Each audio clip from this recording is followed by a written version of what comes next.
ഉദാഹരണക്കുറവ് ചികിത്സിക്കാൻ പലതരത്തിലുള്ള medicines available ആണ്. സിൽഡനാഫിൽ ഉണ്ട്, ടെഡലാഫിൽ ഉണ്ട്. ഇത്തരത്തിലുള്ള മെഡിസിൻസ് ഒക്കെ ഇഫക്റ്റീവ് ആണ്. ചില ആൾക്കാർക്ക് ഇത്തരത്തിലുള്ള മെഡിസിൻസ് കഴിക്കുമ്പോൾ സൈഡ് എഫക്ട്സും അനുഭവപ്പെടാറുണ്ട്. പക്ഷേ ഇത്തരത്തിലുള്ള മെഡിസിൻസ് കഴിച്ചാൽ അഡിക്ഷൻ ഉണ്ടാവുമോ?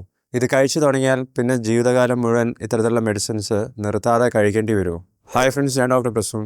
ഇന്നത്തെ വീഡിയോയുടെ വിഷയം ഇതാണ്: സിൽഡനാഫിൽ അഥവാ വയഗ്ര ഇല്ലെങ്കിൽ ടെഡലാഫിൽ എന്നൊക്കെ പറയുന്ന ടാബ്ലറ്റ്സ് സ്ഥിരമായിട്ട് കഴിച്ചു കഴിഞ്ഞാൽ അഡിക്ഷൻ ഉണ്ടാവുമോ? ഒരിക്കൽ കഴിച്ചു തുടങ്ങിയാൽ പിന്നെ അത് നിർത്താതെ കഴിക്കേണ്ടി വരുമോ എന്നുള്ളത് നമുക്ക് നോക്കാം. സോ വെൽക്കം ബാക്ക് ടു ഡോഫുഡി. നമുക്ക് തുടങ്ങാം. ഈ ചോദ്യത്തിൻ്റെ ഉത്തരത്തിലേക്ക് പോകുന്നതിന് മുമ്പേ ആദ്യം ഉദാഹരണക്കുറവ് എന്താണെന്നുള്ളത് എല്ലാവരും മനസ്സിലാക്കണം. പുരുഷന്മാർക്ക് പ്രായം കൂടുന്നതിനനുസരിച്ച് മാത്രമല്ല ഉദാഹരണത്തിൽ പ്രശ്നങ്ങൾ വരുന്നത്. പലതരത്തിലുള്ള മെറ്റബോളിക് കണ്ടീഷൻസിൻ്റെ ഭാഗമായിട്ട് ഇതുണ്ടാവാം. പ്രമേഹത്തിൻ്റെ കൂടെ ഉണ്ടാവാം, ഹൈപ്പർ ടെൻഷൻ്റെ കൂടെ ഉണ്ടാവാം, ഹൃദയ സംബന്ധമായിട്ടുള്ള രോഗങ്ങളുടെ ഭാഗമായിട്ട് ഇങ്ങനെ വരാം. ഉദാഹരണം അഥവാ ഇറക്ഷൻ എന്ന് പറയുന്നത് പീനിസിലേക്ക് ബ്ലഡ് എത്തിയതിന് ശേഷം നടക്കുന്നതാണ്. ഇത് കൺട്രോൾ ചെയ്യുന്ന പലതരത്തിലുള്ള കെമിക്കൽസ് ഉണ്ട്. അതിൽ ചിലതാണ് നൈട്രിക് ഓക്സൈഡും സൈക്ലിക് GMP അല്ല. എങ്ങനെയാണ് ഒരു പുരുഷന് ഉദാഹരണം സംഭവിക്കുന്നത് എന്നുള്ളത് ഇതിനു മുമ്പേ ഞാനൊരു വീഡിയോയിൽ എക്സ്പ്ലെയിൻ ചെയ്തിട്ടുണ്ട്. നിങ്ങൾ ഇതുവരെ ആ വീഡിയോ കണ്ടിട്ടില്ലെങ്കിൽ ആദ്യം ആ വീഡിയോ കാണുന്നതാണ് നല്ലത്. ആ വീഡിയോൻ്റെ ലിങ്ക് നിങ്ങൾക്ക് കാർഡ്സിലും ലൈക്ക് ബട്ടൻ്റെ താഴെയും കാണാം. ഇനി സിൽഡനാഫിലും ടെഡലാഫിലും എന്നൊക്കെ പറയുന്നത് ഫോസ്ഫോഡയസ്ട്രേസ് 5 എന്ന് പറഞ്ഞ എൻസൈമിനെ ബ്ലോക്ക് ചെയ്യുന്ന തരത്തിലുള്ള മെഡിസിൻസ് ആണ്. ഈ എൻസൈം ആവട്ടെ പ്രവർത്തിക്കുന്നത് സൈക്ലിക് GMPൻ്റെ അളവ് ഒരേപോലെ നിലനിർത്തിയിട്ടാണ്. എത്ര കൂടുതൽ സമയം ശരീരത്തിൽ സൈക്ലിക് GMP നിലനിൽക്കുന്നുണ്ടോ അത്രയും കൂടുതൽ സമയം ഇറക്ഷൻ കിട്ടും. കാരണം സൈക്ലിക് GMPൻ്റെ മെയിൻ റോൾ എന്ന് പറയുന്നത് വാസോ ഡയലറ്റേഷനാണ്, അതായത് രക്തക്കുഴലിനെ വികസിപ്പിക്കുക. അപ്പോൾ രക്തക്കുഴൽ ഡയലേറ്റഡ് ആവുന്നതിനനുസരിച്ച് തന്നെ കൂടുതൽ ബ്ലഡ് അങ്ങോട്ട് വരികയും ചെയ്യും, കൂടുതൽ സമയം ഇറക്ഷൻ മെയിൻറ്റെയിൻ ചെയ്യാനും സാധിക്കും. സിൽഡനാഫിലും ടെഡലാഫിലും പോലത്തെ മരുന്നുകൾ കഴിക്കുമ്പം ഇറക്ടൈൽ ഡിസ്ഫങ്ഷൻ ഉള്ളവർക്ക് വളരെയധികം ഇഫക്റ്റീവാണ്. പക്ഷേ ഇതിന് ചില തരത്തിലുള്ള സൈഡ് എഫക്ട്സും റിപ്പോർട്ട് ചെയ്തിട്ടുണ്ട്. ഈ സൈഡ് എഫക്ട്സ് ഒന്നും എല്ലാവർക്കും ഒരേപോലെ അനുഭവപ്പെടണമെന്ന് ഒരു നിർബന്ധവും ഇല്ല. കൃത്യമായി മോണിറ്ററിങ് ചെയ്ത് ടെസ്റ്റുകളൊക്കെ ചെയ്ത് പ്രശ്നങ്ങളൊന്നും വരുന്നില്ല എന്ന് ഉറപ്പ് വരുത്തി കഴിഞ്ഞാൽ ഇറക്ടൈൽ ഡിസ്ഫങ്ഷൻ ഉള്ള ഒരാൾക്ക് ഇത്തരത്തിലുള്ള മെഡിസിൻസ് ലോങ് ടേം കഴിക്കാവുന്നതാണ്. ഇനി ലോങ് ടേം എന്ന് പറഞ്ഞാൽ 5 ഇയേഴ്സിൻ്റെ സ്റ്റഡീസ് നടത്തിയിട്ടുണ്ട്, 10 വർഷം വരെ കഴിക്കുന്നവരുടെ സ്റ്റഡീസ് നടത്തിയിട്ടുണ്ട്. ഇതിലൊന്നും കൂടുതൽ പ്രശ്നങ്ങൾ ഉണ്ടാകുന്നതായിട്ടൊന്നും കണ്ടിട്ടില്ല. ഇത്തരത്തിലുള്ള ലോങ് ടേം സ്റ്റഡീസിലാണ് ഇങ്ങനത്തെ മരുന്നുകൾ കഴിച്ചു കഴിഞ്ഞാൽ അഡിക്ഷൻ ഉണ്ടാവും എന്നുള്ളതും നോക്കിയിട്ടുള്ളത്. ഈ പറഞ്ഞ എല്ലാ സ്റ്റഡീസിലും കണ്ടുപിടിച്ചത് ഇത്തരത്തിലുള്ള മെഡിസിൻസ് കഴിക്കുന്നവർക്ക് അഡിക്ഷൻ ഒന്നും ഉണ്ടാകാറില്ല. അഡിക്ഷൻ എന്ന് പറയുന്നതും ഡിപ്പെൻഡൻസ് എന്ന് പറയുന്നതും രണ്ടും വേറെ വേറെ കാര്യങ്ങളാണ്. ഒരു സാധനത്തിനോട് അഡിക്ഷൻ ഉണ്ടാവുക പറഞ്ഞു കഴിഞ്ഞാൽ ആ ഒരു കാര്യം നമുക്ക് നിർത്താൻ ബുദ്ധിമുട്ടുണ്ടാകും. ഉദാഹരണത്തിന് സ്മോക്കിങ്ങിനോട് അഡിക്ഷൻ ഉണ്ടാവാം, മദ്യപാനത്തിനോട് അഡിക്ഷൻ ഉണ്ടാവാം. ഇത്തരത്തിലുള്ള ശീലങ്ങളൊക്കെ കുറേ കാലം നീണ്ടു നിൽക്കുന്നതാണെന്നുണ്ടെങ്കിൽ പെട്ടെന്നൊരു ദിവസം നിർത്തിക്കഴിഞ്ഞാൽ അതിൻ്റെ വിഡ്രോവൽ സിംറ്റംസ് ഉണ്ടാവും. വിഡ്രോവൽ സിംറ്റംസ് ആണെങ്കിൽ അധികം ആൾക്കാർക്കും ടോളറേറ്റ് ചെയ്യാൻ ബുദ്ധിമുട്ടാണ്. അതുകൊണ്ട് തന്നെ അവർ ഈ വിഡ്രോവൽ സിംറ്റംസ് വരാതിരിക്കാൻ ഇത്തരത്തിലുള്ള സ്മോക്കിങ്ങോ അല്ലെങ്കിൽ ആൽക്കഹോളോ നിർത്താതെ ഉപയോഗിക്കുകയും ചെയ്യും. ഇതിനെയാണ് അഡിക്ഷൻ എന്ന് പറയുന്നത്. വയഗ്ര പോലത്തെ മരുന്നിനൊന്നും അഡിക്ഷൻ ഇതുവരെ റിപ്പോർട്ട് ചെയ്തിട്ടില്ല. കാരണം ഇത്തരത്തിലുള്ള മെഡിസിൻസ് ഉപയോഗിക്കുന്നത് അധികം ഇറക്ടൈൽ ഡിസ്ഫങ്ഷൻ ഉള്ളവരാണ്. ഇവർക്ക് ഇത്തരത്തിലുള്ള മെഡിസിൻ കഴിക്കുമ്പോൾ ആ ബെനിഫിറ്റ് സെക്ഷൽ ഇൻ്റർകോഴ്സിൻ്റെ സമയത്ത് കിട്ടുന്നുണ്ട്. പക്ഷേ ഈ മെഡിസിൻസ് ഇവർക്ക് ഏത് സമയം വേണമെങ്കിലും നിർത്താം. നിർത്തിക്കഴിഞ്ഞാൽ ഇത് കാരണം വേറെ ബുദ്ധിമുട്ടുകളൊന്നും വരാൻ പോകുന്നില്ല. പക്ഷേ ഇത്തരത്തിലുള്ള മെഡിസിൻസ് ഉപയോഗിക്കുന്നവർക്ക് അധികം ആൾക്കാർക്കും അനുഭവപ്പെടുന്ന മറ്റൊരു പ്രശ്നം എന്ന് പറഞ്ഞാൽ തുടങ്ങുന്ന സമയത്തുള്ള ഡോസ് കുറച്ച് വർഷങ്ങൾ ഉപയോഗിച്ച് കഴിഞ്ഞാൽ അത് മതിയാവില്ല. അപ്പം മെല്ലെ മെല്ലെ കൂട്ടിക്കൊണ്ടുവരേണ്ടി വരും. ഉദാഹരണത്തിന് ഒരാൾ സിൽഡനാഫിൽ സ്റ്റാർട്ട് ചെയ്തത് 25 മില്ലിഗ്രാം ആണെന്ന് വിചാരിക്കുക.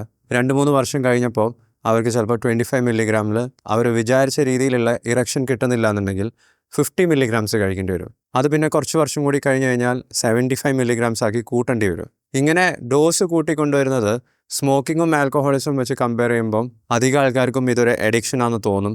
കാരണം സ്മോക്കിങ്ങിലും ആൽക്കഹോളിസത്തിലും ഇത് തന്നെയാണ് സംഭവിക്കുന്നത്. എത്ര ഡോസിലായിരുന്നു ആദ്യം ഇവർക്ക് ഡോപ്പമിൻ റിലീസ് ഉണ്ടായിട്ടുള്ളത്, എത്ര സിഗരറ്റ് വലിക്കുമ്പോഴോ അല്ലെങ്കിൽ എത്ര ഡ്രിങ്ക്സ് കഴിക്കുമ്പോഴായിരുന്നു ആദ്യം ഇവർക്ക് കിക്ക് കിട്ടിയിട്ടുണ്ടായിരുന്നത്, അത് പിന്നീട് ആ ഡോസ് മതിയാവില്ല. അപ്പം മെല്ലെ മെല്ലെ ഇവർക്ക് ഡോസ് കൂട്ടിക്കൊണ്ടുവരേണ്ടി വരും. അതായത് നമ്പർ ഓഫ് സിഗരറ്റ്സ് കൂട്ടേണ്ടി വരും, നമ്പർ ഓഫ് ഡ്രിങ്ക്സിൻ്റെ എണ്ണം കൂട്ടേണ്ടി വരും. ഇതിനെ വെച്ച് കമ്പയർ ചെയ്യുമ്പം അധികം ആൾക്കാർക്കും തോന്നുന്നത് വയഗ്ര പോലത്തെ മെഡിസിൻസും അഡിക്ഷൻ ഉണ്ടാക്കുന്ന മരുന്നാന്ന് തോന്നും. പക്ഷേ അതങ്ങനെയല്ല. വയഗ്ര പോലത്തെ മെഡിസിൻസിൻ്റെ ഡോസ് ഇങ്ങനെ മെല്ലെ മെല്ലെ കൂട്ടിക്കൊണ്ടുവരേണ്ട ഒരു സിറ്റുവേഷനിൽ വരികയാണെന്നുണ്ടെങ്കിൽ അതിൻ്റെ കാരണം എന്ന് പറയുന്നത് തുടക്കത്തിൽ തന്നെ ഇറക്ടൈൽ ഡിസ്ഫങ്ഷൻ ഉണ്ടാവാനുള്ള കാരണം എന്തായിരുന്നോ അത് കുറച്ചും കൂടി വഷളായിട്ടുണ്ടെന്നാണ്. അതായത് ചിലപ്പം ഇറക്ടൈൽ ഡിസ്ഫങ്ഷൻ ഉണ്ടായിട്ടുള്ളത് പ്രമേഹം കാരണമായിരിക്കാം, ചിലപ്പോൾ ഇറക്ടൈൽ ഡിസ്ഫങ്ഷൻ ഉണ്ടായിരുന്നത് ഹൈ ബ്ലഡ് പ്രഷർ കാരണമായിരിക്കാം. അപ്പോൾ ഇത്തരത്തിലുള്ള ജീവിതശൈലി രോഗങ്ങൾ കാരണം ഉണ്ടാകുന്ന ഇറക്ടൈൽ ഡിസ്ഫങ്ഷൻ്റെ പ്രോപ്പർ ട്രീറ്റ്മെൻറ്റ് ചെയ്യാതെ, ഇതൊന്നും മാനേജ് ചെയ്യാതെ വെറും ഇറക്ടൈൽ ഡിസ്ഫങ്ഷന് വേണ്ടി ഇത്തരത്തിലുള്ള മെഡിസിൻസ് കഴിച്ചു തുടങ്ങിയാൽ പ്രമേഹവും ഹൈ ബ്ലഡ് പ്രഷറൊക്കെ അൺകൺട്രോൾഡ് ആയിട്ട് അങ്ങനെ തന്നെ നിലനിൽക്കും.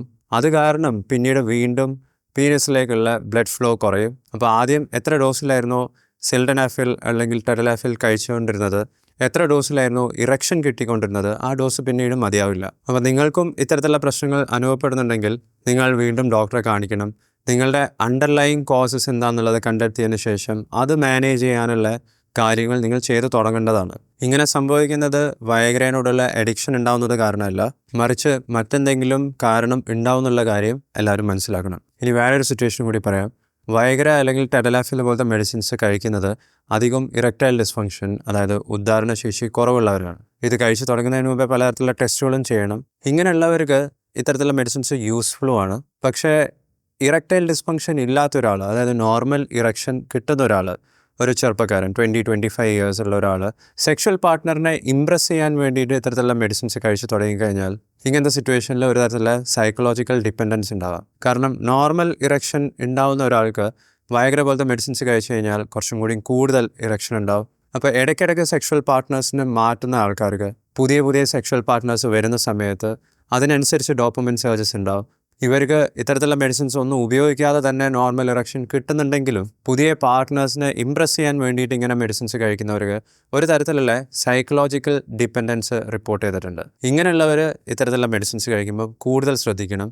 കാരണം ഇങ്ങനെയുള്ളവർക്ക് പിന്നീട് വയഗ്ര പോലത്തെ മെഡിസിൻസ് കഴിക്കാതെ സ്ട്രോങ് ആയിട്ടുള്ള ഇറക്ഷൻസ് കിട്ടില്ല എന്നുള്ളത് മനസ്സിലാക്കിയതിന് ശേഷം ഇവരിത് നിർത്താതെ ഉപയോഗിക്കുകയും ചെയ്യും. ശരിക്കും ഇവർക്ക് ഇതിൻ്റെ ആവശ്യം പോലും വരുന്നില്ല. ഇവർക്കും ഇത് ഒരു ദിവസം പെട്ടെന്ന് നിർത്തിക്കഴിഞ്ഞാൽ വിഡ്രോവൽ സിംറ്റംസ് ഒന്നും ഉണ്ടാകുന്നില്ല. പക്ഷേ ഇവർ ഇത് ഉപയോഗിച്ച് തുടങ്ങിയതിൻ്റെ കാരണം വേറെ രീതിയിലായതുകൊണ്ട് ഇവർക്ക് മാത്രം ഒരു ഡിപ്പെൻഡൻസ് ഉണ്ടാകുന്നതായിട്ട് കണ്ടിട്ടുണ്ട്. ഇനി ഇറക്ടൈൽ ഡിസ്ഫങ്ഷൻ ഇല്ലാതെ തന്നെ 40 വയസ്സ് കഴിഞ്ഞിട്ടുള്ള ഒരാൾക്ക് ഇറക്ഷൻ്റെ ചെറിയ പ്രോബ്ലംസ് വന്നു തുടങ്ങിയിട്ടുണ്ട്. അത് ഇറക്ടൈൽ ഡിസ്ഫങ്ഷൻ എന്നുള്ളത് ഡയഗ്നോസിസ് ആയിട്ടില്ലെങ്കിലും ഇങ്ങനെയുള്ളവർക്ക് സിൽഡനാഫിലോ ടെഡലാഫിലോ പോലത്തെ മെഡിസിൻസ് കഴിച്ചു തുടങ്ങിയാൽ ഡിപ്പെൻഡൻസ് ഉണ്ടാകുന്നതായിട്ടൊന്നും റിപ്പോർട്ട് ചെയ്തിട്ടില്ല. ഇത് ലോങ് ടേം സ്റ്റഡീസിലും കണ്ടെത്തിയിട്ടുള്ളതാണ്.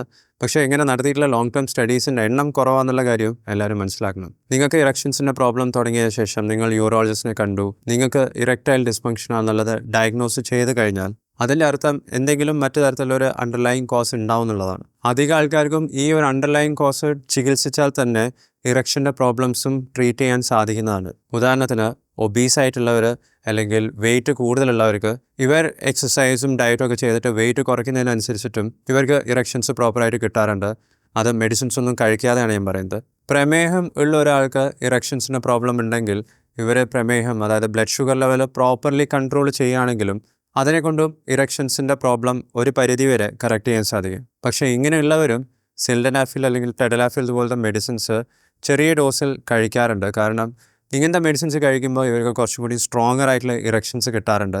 അതുകൊണ്ട് തന്നെ ഓരോ തവണ സെക്ഷൽ കോണ്ടാക്റ്റിൻ്റെ മുമ്പേ ഇവർ സിൽഡനാഫിലോ അല്ലെങ്കിൽ ടെഡലാഫിൽ പോലത്തെ മെഡിസിൻസ് കഴിക്കാറുമുണ്ട്. സിൽഡനാഫിൽ എന്ന് പറഞ്ഞ ടാബ്ലറ്റ് ഇൻട്രൊഡ്യൂസ് ചെയ്തിട്ട് ഏകദേശം 30 വർഷത്തിൻ്റെ അടുത്തായി. ടെഡലാഫിൽ ഇൻട്രൊഡ്യൂസ് ചെയ്തിട്ട് 25 വർഷത്തിൻ്റെ അടുത്തായി. അപ്പോൾ ഇതിൻ്റെയൊക്കെ ഇഫക്റ്റ് എന്താണ്, സൈഡ് എഫക്ട്സ് എന്താണെന്നുള്ളത് നമുക്ക് എല്ലാവർക്കും കൃത്യമായിട്ട് പറയാം.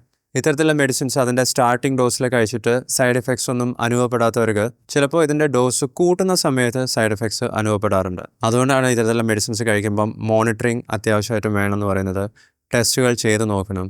നിങ്ങൾ യൂറോളജിസ്റ്റുമായി ഇടയ്ക്കിടയ്ക്ക് കൺസൾട്ടേഷൻ നടത്തിയതിന് ശേഷം മാത്രം ഇത്തരത്തിലുള്ള മെഡിസിൻസ് കണ്ടിന്യൂ ചെയ്ത് യൂസ് ചെയ്യുന്നതിനെക്കുറിച്ച് ആലോചിച്ചാൽ മതി. ഇത്തരത്തിലുള്ള മെഡിസിൻസിൻ്റെ ഡോസ് കൂട്ടുന്നതിൻ്റെ മറ്റൊരു കാരണം എന്ന് പറയുന്നത് പ്രായം കൂടുന്നതിനനുസരിച്ച് തന്നെ ടെസ്റ്റോസ്റ്ററോൺ എന്ന് പറഞ്ഞ സെക്സ് ഹോർമോണിൻ്റെ അളവ് മെല്ലെ കുറഞ്ഞു വരാം. അത് കുറഞ്ഞു വന്നു കഴിഞ്ഞാലും ഇത്തരത്തിലുള്ള മെഡിസിൻസ് വർക്ക് ചെയ്യുന്നതിൻ്റെ ഇഫക്റ്റ് കുറഞ്ഞു വരും.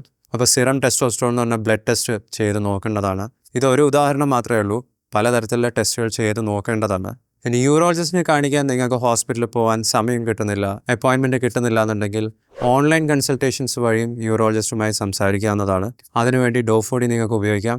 ഡോഫോഡിൻ്റെ വെബ്സൈറ്റ് ലിങ്കും ഫോൺ നമ്പറും നിങ്ങൾക്ക് സ്ക്രീനിൽ കാണാം. ഉദാഹരണക്കുറവിനെ പറ്റി നിങ്ങൾക്ക് ഇനി കൂടുതൽ എന്തൊക്കെയാണ് അറിയാനുള്ളത്, നിങ്ങളുടെ സംശയങ്ങളൊക്കെ വീഡിയോയുടെ താഴെ കമൻറ്റ് ചെയ്യുക. ഇറക്ഷൻ പ്രോബ്ലംസ് മാറ്റാൻ നാച്ചുറലി നിങ്ങൾക്ക് ഉപയോഗിക്കാൻ പറ്റുന്ന ചില സപ്ലിമെൻറ്റ്സിനെ കുറിച്ച് ഞാൻ മുമ്പേ ഒരു വീഡിയോ ചെയ്തിട്ടുണ്ട്. ഇവിടെ ക്ലിക്ക് ചെയ്താൽ നിങ്ങൾക്ക് ആ വീഡിയോ കാണാം. ഈ വീഡിയോ നിങ്ങൾക്ക് ഇഷ്ടപ്പെട്ടിട്ടുണ്ടെങ്കിൽ ലൈക്ക് ചെയ്യുക, ചാനൽ സബ്സ്ക്രൈബ് ചെയ്യുക. ഞാൻ നിങ്ങളെ അടുത്ത വീഡിയോയിൽ കാണാം. Stay healthy. ബൈ.